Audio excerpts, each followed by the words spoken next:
The Great Bengal Famine of 1770 was a famine between 1769 and 1773 that affected the lower Gangetic plain of India. The famine is estimated to have caused the deaths of 10 million people, reducing the population to 30 million in Bengal, which included Bihar and parts of Odisha. The Bengali name derives from its origins in the Bengali calendar year 1176.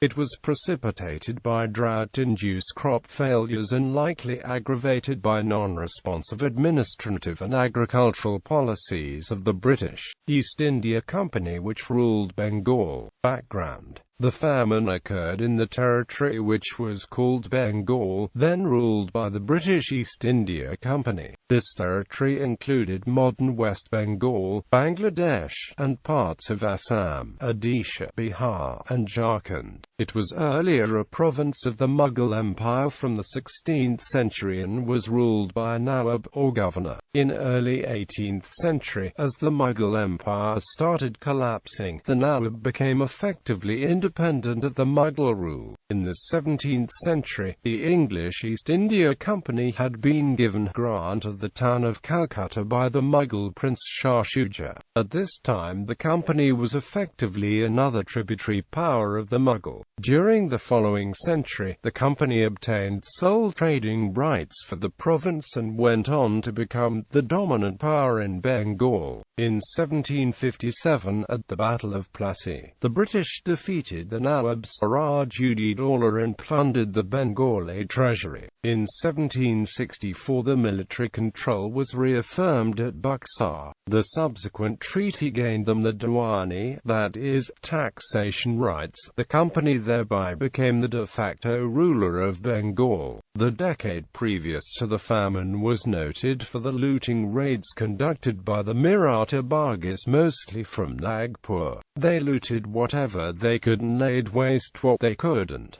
Money, gold, food, temples, idol ornaments, women. Nothing was spared by these Maratha looters. The looting were mainly in those areas which were later most hardly hit by the famine.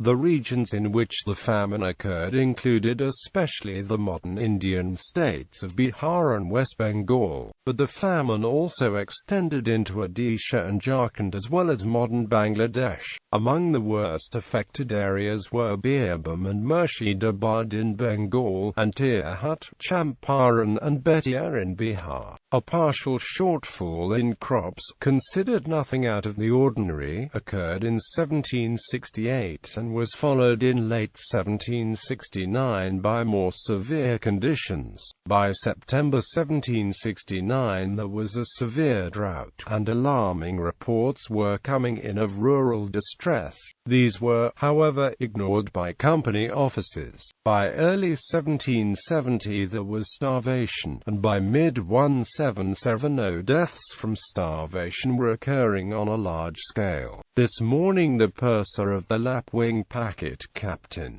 Gardner, came to the East India House with the news of the above packet being safe arrived at Falmouth from Bengal. She brings an account of the terrible famine which has made dreadful ravages amongst the natives of Bengal, and that about 2 million of persons had died, so that there were not people enough left to bury the dead.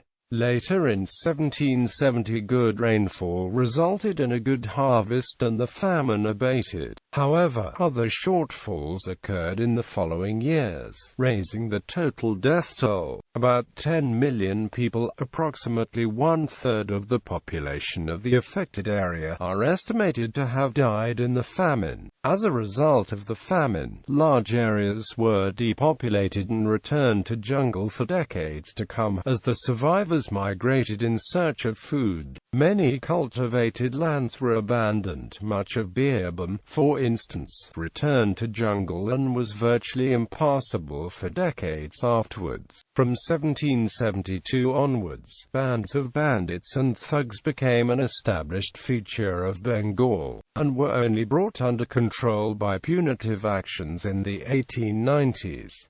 British East India Company responsibilities. The famine may have been made more severe due to the British East India Company's policies in Bengal. As a trading body, the first remit of the company was to maximize its profits and with taxation rights. The profits to be obtained from Bengal came from land tax as well as trade tariffs. As lands came under company control, the land tax was typically raised fivefold what it had been, from 10% to up to 50% of the value of the agricultural produce. In the first years of the rule of the British East India Company, the total land tax income was doubled and most of this revenue flowed out of the country. As the famine approached its height in April 1770, the company announced that the land tax for the following year was to be increased by a further 10%. Sushil Chowdhury writes that the destruction of food crops in Bengal to make way for opium poppy cultivation for export reduced food availability, and contributed to the famine. The company is also criticized for ordering the farmers to plant indigo instead of rice, as well as forbidding the hoarding of rice. This prevented traders and dealers from laying in reserves that in other times would have tided the population over lean periods. By the time of the famine, monopolies in grain trading had been established by the company and its agents. The company had no plan for dealing with the grain shortage, and actions were only taken insofar as they affected the mercantile and trading classes. Land revenue decreased by 14% during the affected year, but recovered rapidly. According to Maclean, the first Governor-General of British India, Warren Hastings, acknowledged violent tax collecting after 1771. Revenues earned by the company were higher in 1771 than in 1768.